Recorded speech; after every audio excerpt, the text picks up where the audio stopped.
皆さんおはようございます。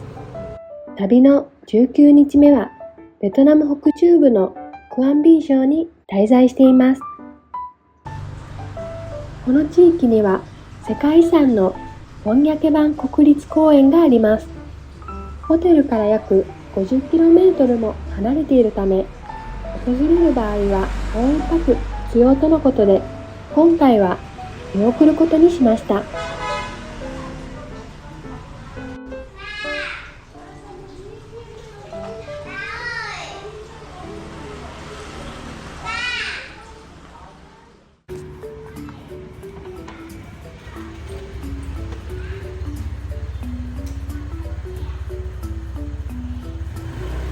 早速出発します。いつ見てもバイクの荷物の多さには驚きますね。キャンプ用品を減らそうとは思っているのですが、いつかキャンプができる場所に出会えるかもと期待して、キャンプをしない日でも大量の荷物を持ち歩いています。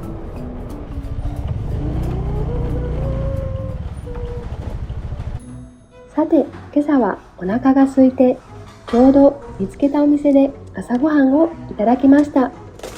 朝ごはんには牡蠣のおかゆと豚もつのおかゆを選びました。寒い日に食べるおかゆは格別です。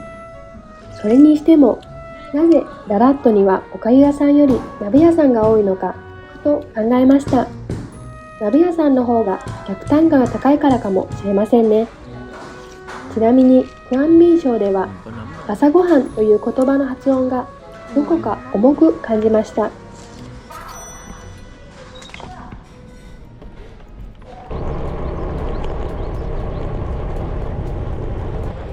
今日は曇り空に小雨が降り、気温は21度と肌寒い一日です。向かう先はレアン省で、ここから 200km の距離があります。昨日は海を見に行ったのですが、あまり綺麗ではなかったので、海辺で遊ぶのはやめて別の遊び方を考えていきます。クアンビン省のホテルのオーナーさんとはたくさんお話をしました。彼の子供は日本で働いていて、将来的にはベトナムに戻り、このホテルをきれいに整えて管理するそうです。また、北中部のタインホア省やクアンビン省の若い人たちは、日本で働くという選択をする人が多いことも聞きました。この地域では良いアイデアがあっても未来を見出すのが難しく、まずはお金を稼ぎ、それから将来の計画を考えるのが基本的な考え方のようです。特に日本円の価値が高かった時代には、これをチャンスと捉える人が多かったそうです。昨日街を歩いてみると、日本風のカフェや100円ショップのようなお店がいくつか目に入りました。日本で学んだことをこの地で実現していると感じました。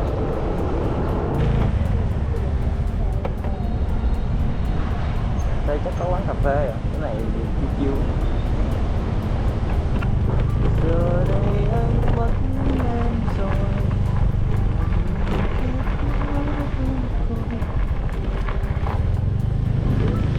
Không biết mà dễ gì không có quán cà phê ở đây được.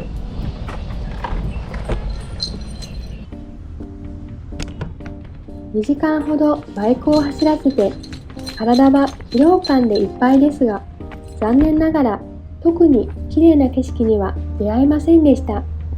そんな中、偶然見つけたカフェに立ち寄ることにします。このカフェはロン橋の下に位置していて、マップには載っていない隠れ家的なお店です。カフェからは目の前にロン川の景色が広がっていて、まさに最高のロケーションです。川には船がたくさん停泊していて、穏やかな景色を眺めながら、ひとときの休息を楽しむことができました。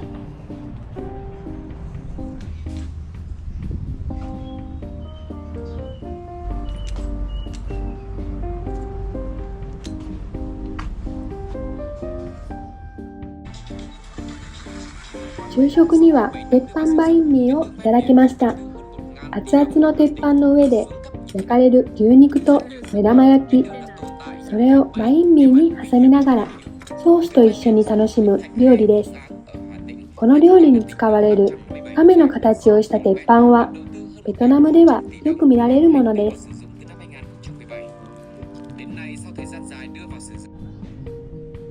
今日は空気や天候があまり良くなく疲れが溜まっていたのでカフェで1時間ほどお昼寝をしました。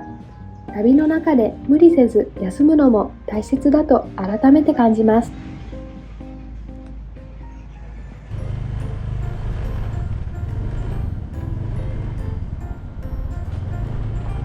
再出発します。トゥアンチ省とトゥアンビン省を走っていると三角屋根の家をたくさん見かけました。あくまで推測ですが、この三角屋根は地域の気候に適応したデザインではないかと思います。この地域は台風が多いため、風を受け流し、雨水を効率よく排水するための工夫だとは思われます。トゥアンビン省にはドンロイ湖があります。マップではわかりませんでしたが、実際に見ると湖は山々に囲まれており、美しい景色が広がっていました。リューハン寺院はクアンビン省で有名な寺院の一つとされています。ベトナムの民間伝承によれば、リューハン王女はノムディン省出身であり、4人の不滅の聖人の一人に数えられ、聖母として崇められています。特に北部の多くの村や都市では、彼女を祀る寺院が多く見られます。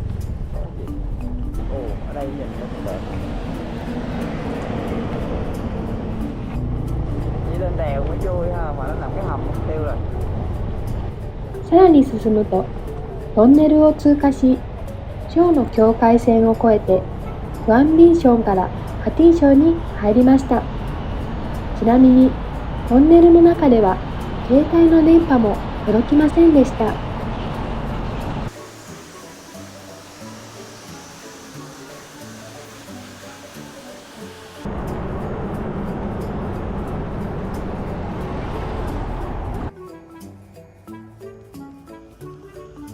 ハティン省に入ると、キーナム湖の美しい風景が広がります。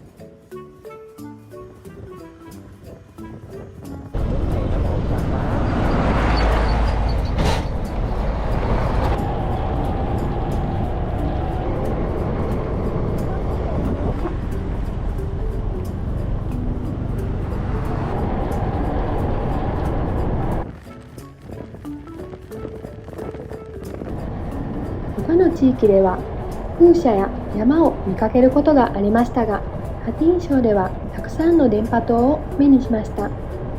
また国道沿いにはカフェやガソリンスタンドをよく見かけますが、この辺りでは全く見かけません。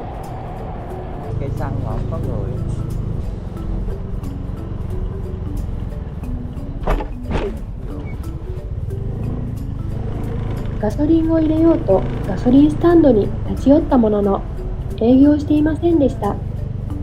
道路には溝があるにもかかわらず、板1枚で固定されていない場所もあり、危うく転びそうになりました。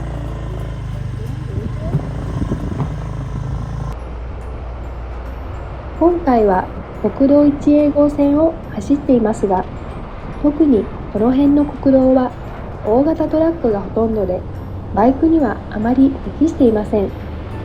非常に危険を感じ、景色もあまり魅力的ではありませんでした。もしこのルートを利用するのであれば、バスを選んだ方がいいと思います。特に初めてのバイク旅行であれば、大変な思いをするかもしれません。景色の面白みがないため、ひたすら走り続けるだけで疲れが溜まってしまいます。とはいえ、ハティン省には海岸道路がありますが、特に省道547号線では道に穴が開いていたり、石がたくさん転がっていたりしており、そのためか怪我をした人がいるというニュースもありました。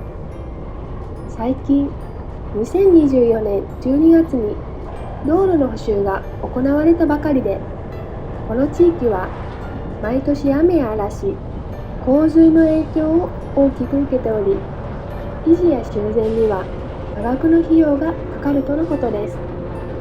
国道1号線はベトナムの南北を結ぶ主要な道ですが、ハティン省に入るとその道でさえ劣化が見られます。昨日も未整備の道路で転びそうになり、今回は無難に国道1号線を選ぶことにしました。北中部に入ってからはルート選択には一層慎重にならざるを得ないと感じています。進路情報が古かったり詳細がなかったりするため、行ってから引き返すことができないのが一番の不安要素です。ハティン省キーアン郡でガソリンを入れました。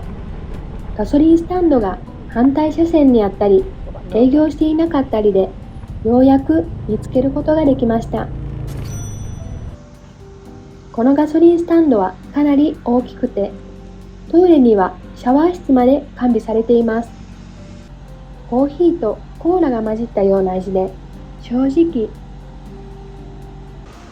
面白い発見もありました。この緑の帽子はベトナム戦争中に北部の軍隊がよく使っていたもので、現在でも愛用者が多く、特に北中部に入ってからよく見かけるようになりました。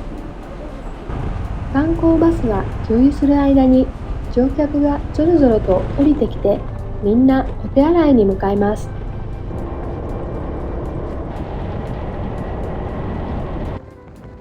煙を大量に出している工場をたくさん見かけました。ハ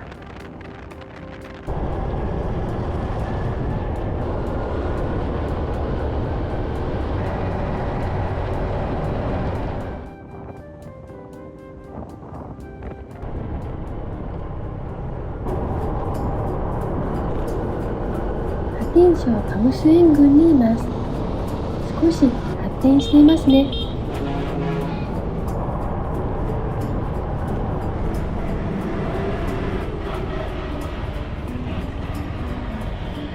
2時間ほど走り続けた後、ようやく休憩できる場所を見つけました。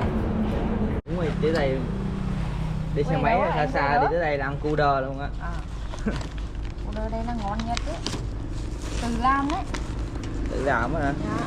Cái này mình chỉ cần nấu nước đường nó đổ thôi chứ gì? Mật. Mật hả? Dạ. Đây đây, máy nấu.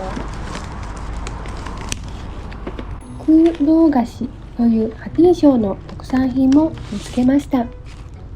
特にこの辺りでは看板をよく見かけます。ピーナッツや砂糖、生姜などの飴を2枚のライスペーパーで挟んだお菓子です。実はこのお菓子の名前には少し変わった意味があります。この名前はお菓子を発明した人の名前に由来しているのですが、ベトナム語でそのまま考えるとちょっと面白くて変な意味にも取れてしまいます。ここでは詳しく説明は控えますが、知りたい方はコメントをください。お答えします。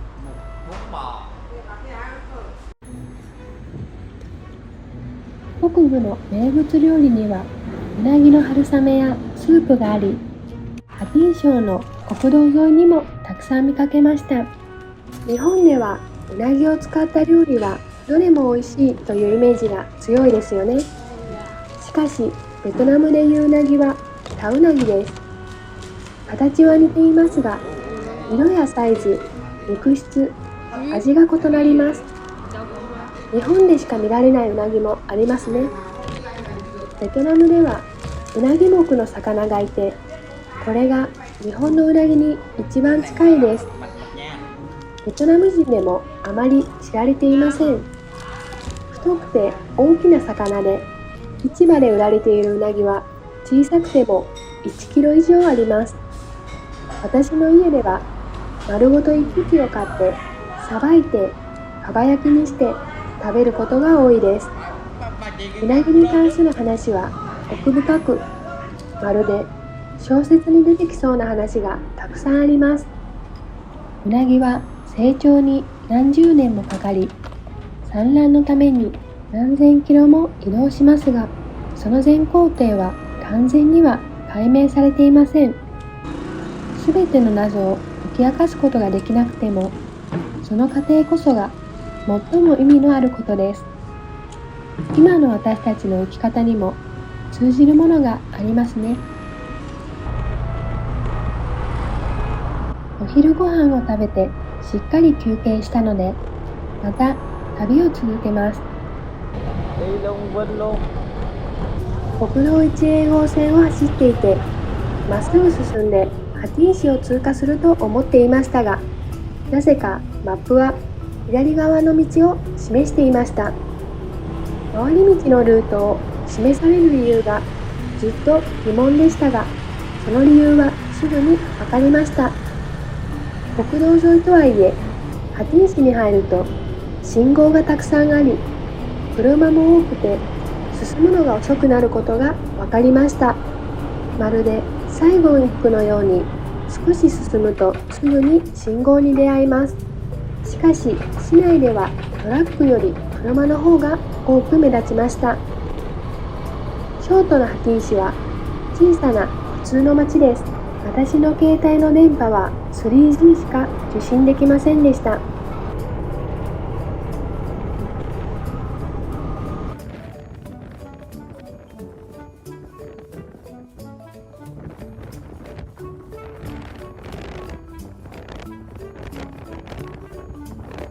Binh còn 43%. Sắp tới tao màu ha. その後、国道1号線が右回りと左回りで分かれていて、どちらを選ぶか迷いました。山が多そうな右側のルートを選びました。ちなみに電池が切れて、この辺の動画が撮れなかったのが残念です。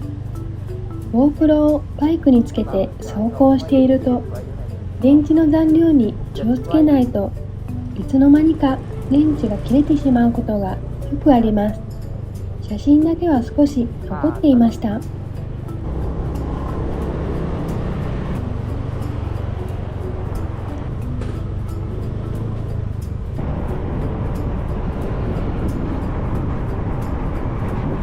ベントゥイ橋を渡り、ラム川を越えるとハティン省からレアン省に入ります。ラン川が省の境界線となっています。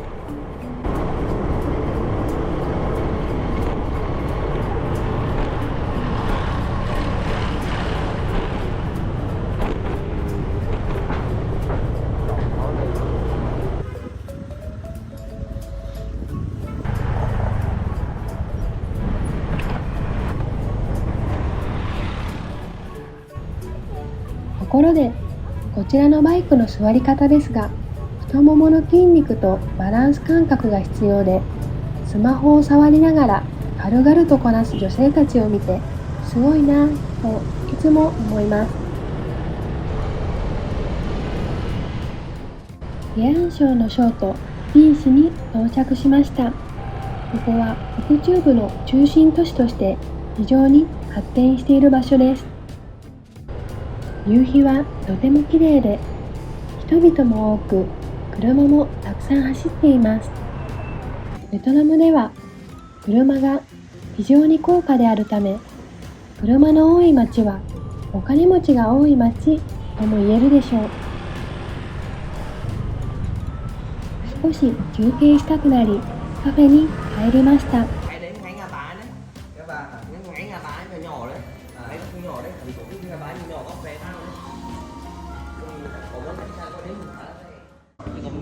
注文したのはレモネードと梅入りの金柑茶です。南部では金柑に似たカラマンシー茶が親しまれていますが、北部では金柑茶が多く、ベトナム語でも単語が異なります。マップで面白い場所を探していると、目の形をした設計を発見しました。風水のような設計ですよね。このデザインには何か意味があるのか、あるいは何かを封印しているのかもしれませんね。ちょっと怪しい感じもします。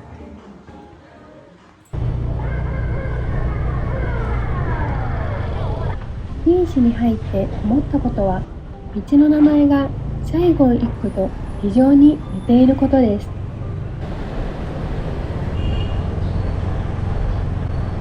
Có xe quay kìa. ビン市に入ってから交差点に交通警察がたくさんいるのが印象的でした。マップを見てビン市のホテルの価格帯に驚きました。かなり高いです。予算内で泊まれるホテルを見つけるために街を散策しつつ宿を探しました。湖の近くや旅行者天国の近くで宿を探したいですね。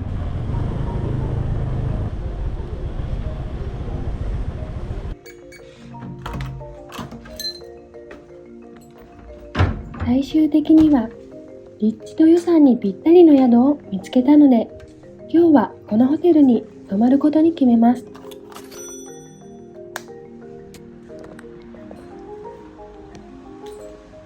このホテルには洗濯サービスもあり便利です。ちなみにベトナム語で洗濯は北部ではヤッラーと言いますが、南部ではヤッウイと呼ばれています。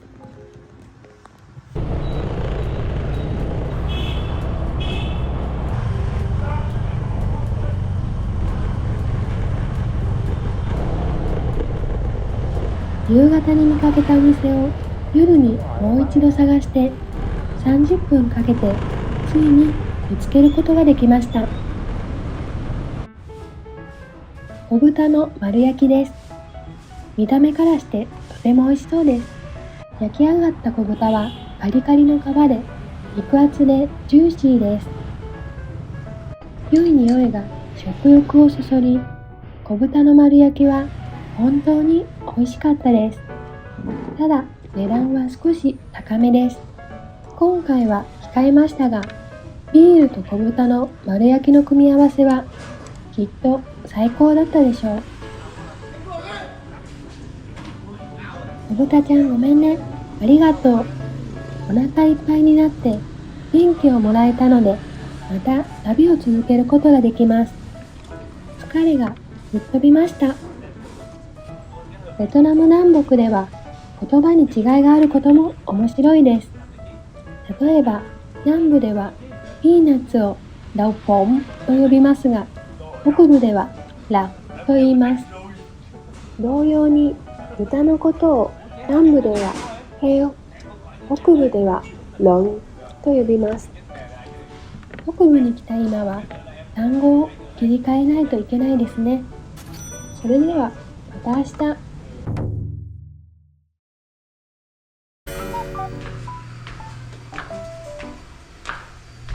次の日になり、まだ少し疲れが残っていたので、もう一日ゲアン省で過ごすことにします。旅をしているときは、毎朝カフェに寄ってオーナーさんとお話をしたり、旅の話をすることが多いです。宿の周りを散策しましたが、特に目立ったものは見当たりませんでした。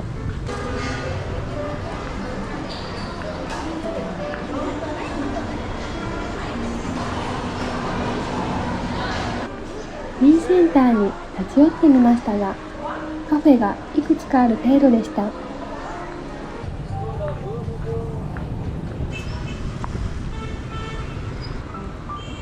ゲアン省はホーチミンさんの成果があるため、大きなホーチミン像も見かけます。今日は絵を描こうと思います。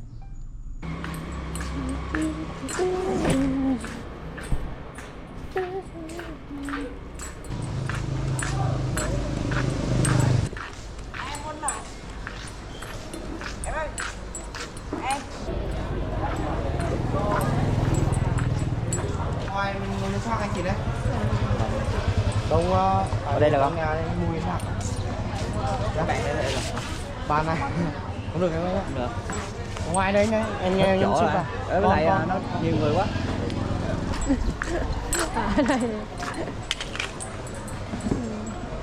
Đấy đi Lon Hà Nội mà ướp lạnh sẵn này. Có nhắn có bia Hà Nội. Bia Lon Hà Nội. Bia Sài Gòn kén bia Việt, bia Tây Cơ, bia cạnh. Không có bia Hà Nội. Nhà anh lẩu, nhà anh lẩu anh nhậu à? Giờ ăn vừa uống. Thì nhà anh gọi một xong rồi nhà em tìm bia Hà Nội đó. Tiền cho hả? Ở đó có bán không con? Dạ để em sang hỏi anh ngồi chuộng rồi, anh chỉ ngồi chuộng rồi.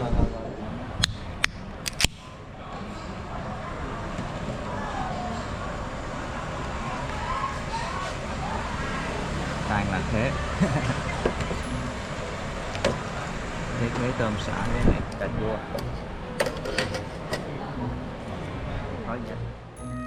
初めてスターフルーツ鍋を見つけました。面白そうな料理なので試しに食べてみます。この料理は南部では見かけません。南部ではザンの入りの鶏鍋があります。ハノイ生ビールを頼みたかったのですが、缶ビールしかなかったのでそちらを選びました。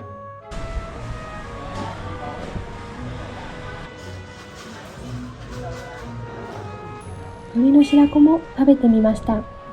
プリプリしていてとても美味しかったです。 Cái này là trứng gái già, gà, kê gà. Ừ, cái này gà trống mới có, gà mái không có. Kê gà. Gầu bò. Có vẻ ngon á. Đấy á. Kê gà. Trứng giấy con gà. Con gà nó Kintama. Kintama mà tôi đi làm Canada này nó Kintama mà ở ngoài hả? Ủa một con gà được 2 cái thôi. この店の営業スタイルは南部とは異なっていました。鍋のスープは10万丼で、具材は好きなものを選び、別で料金がかかる仕組みです。鍋のスープと具材が別々に売られています。もしスープが何種類もあるのであればまだしも、スープは1種類のみでした。南部では鍋の値段にスープや具材がすべて含まれているお店がほとんどなので、ちょっと驚きました。日本でも鍋は一式で提供されることが多いですよね。この店のスタイルだと最終的にいくらになるのかよくわからなくなってしまいます。南部では野菜が無料でついてくるのが普通なので、同じだと思ってたくさん野菜を食べたら料金が上がってしまいました。もしかするとここでは野菜が貴重なのかもしれませんね。